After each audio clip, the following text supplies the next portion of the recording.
very much. Thank you. You're most welcome. If you want to be Muslim, you don't have to become a saint overnight. Read the Quran. Thank you. And let it speak to you. No Thank worries. you so much. Most welcome. Okay. Jazakallah. There you go. Forehead.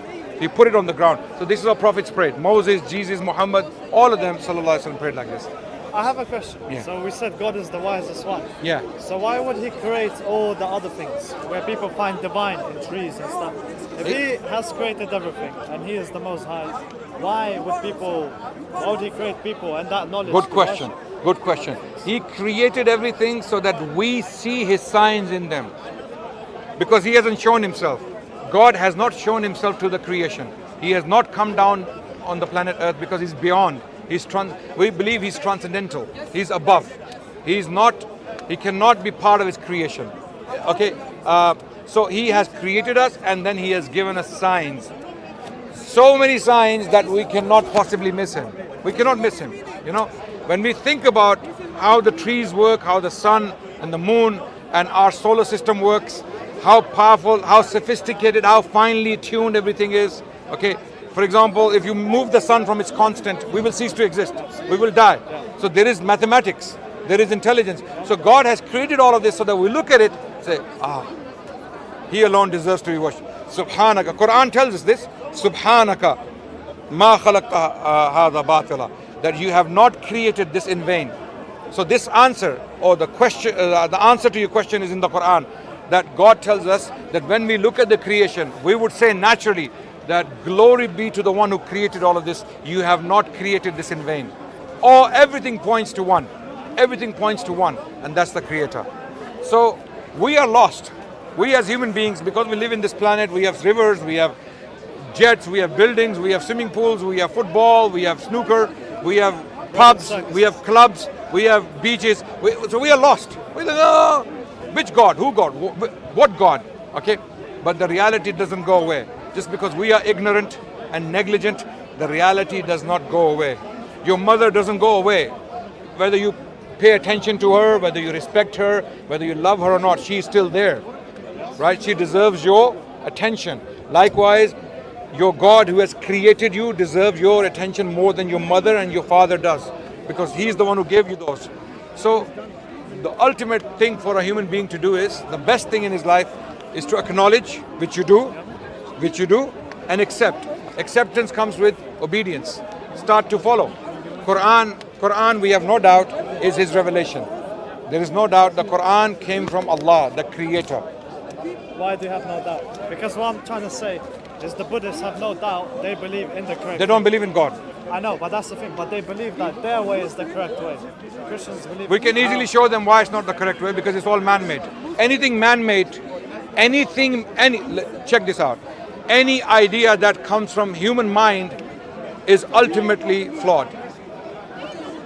Will be ultimately broken.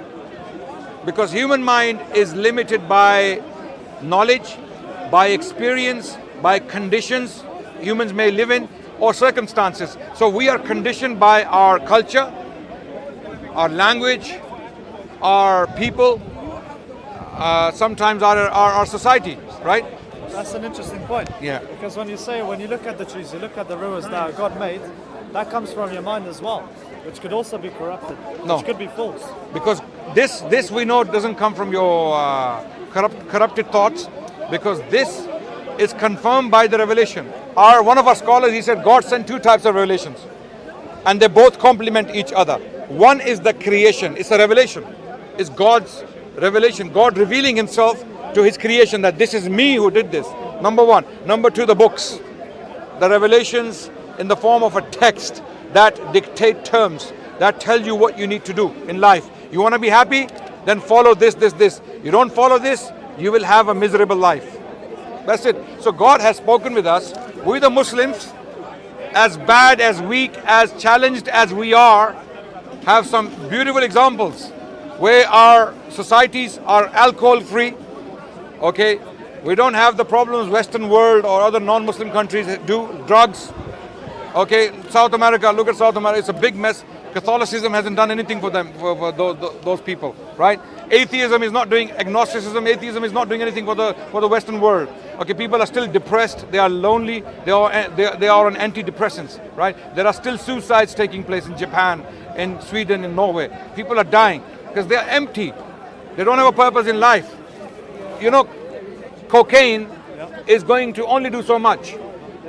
And after you're done with cocaine, you're going to go on ice, or you're going to go on something else, and then what's going to happen is one day you're going to be found dead on the street. Okay, so the only refuge for a human mind, if you want peace and tranquility in your life, it is with God. It is with God. You will not find it anywhere else. I can challenge you, I can guarantee you.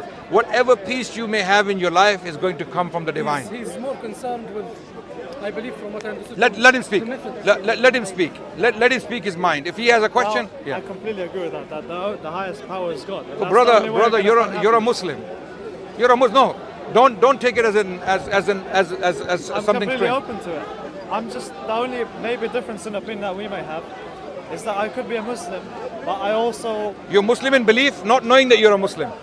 Because you believe in God, you believe in His creation, you believe in His wisdom and His power.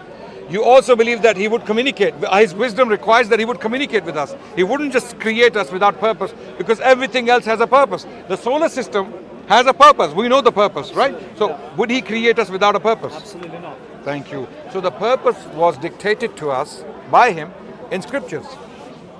And now the question is, which scripture stands? How do you know? We have few options left. If God has all created us in the same Let's essence, talk about the options.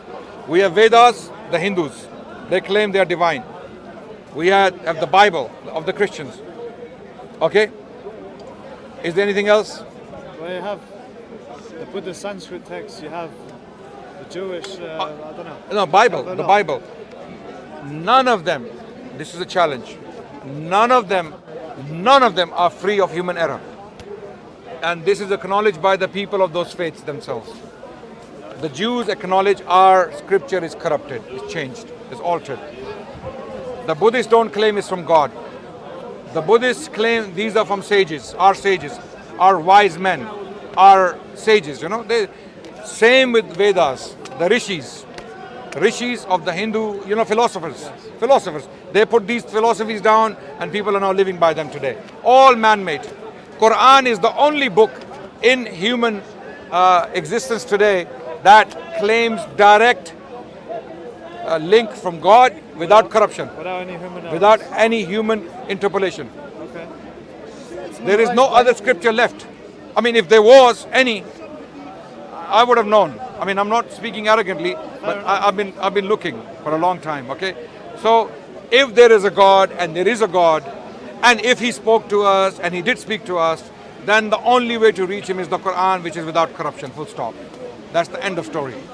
And Muhammad is His true messenger, because he brought the Quran to us, and he delivered it. And it's not that he was speaking on his own authority. He was foretold. Even though the Bible has been corrupted, there are references to him in those scriptures. So his advent was not just an accident. It was planned. It was foretold. It was warned repeatedly through Moses, through Jesus. They all spoke of a prophet coming from Arabia. Okay, and that's it. He came with the final message, the Quran, which cannot be moved. It cannot be challenged. It cannot be changed. So I invite you to Islam. You should accept, if you think this is true, what I have said. I should read the Quran. I completely agree. Okay. I need to study it myself. Yes, study like the Bible and stuff. Yeah, study it carefully. Study it with an open mind. Empty your mind of your biases and your prejudices, your cultural baggages. Empty it and let the Quran speak to you on its own terms. Let it speak to you and see and feel whether it comes from a human mind. You will know. Once you empty your mind, sit down in a corner somewhere alone, start reading slowly, okay? You will see whether it's from a human mind or from something else. Sorry? Thank you very much. Thank you. You're most welcome. Okay, and continue reading, continue searching and researching, and reach out to us. If you want to be Muslim, I believe you're already Muslim. But if you want to declare that I am a Muslim and I will now live like a Muslim to the best of my ability, you don't have to become a saint overnight. No one does. I want to find God. Yes. I want to find God. You have already found Him. Yeah. You can't find something you've already found. That's true. You He's are already He's convinced. already in me. Yes, you're already convinced. You just need to follow him. You have found him. You need to follow him. That's where the problem is. Okay. So now that you found him, you need to follow him. How you follow him? Read the Quran Thank you. and let it speak to you. No Thank worries. you so much. Most welcome. Okay. Jazakallah. There you go. No, this is definitely happening from God.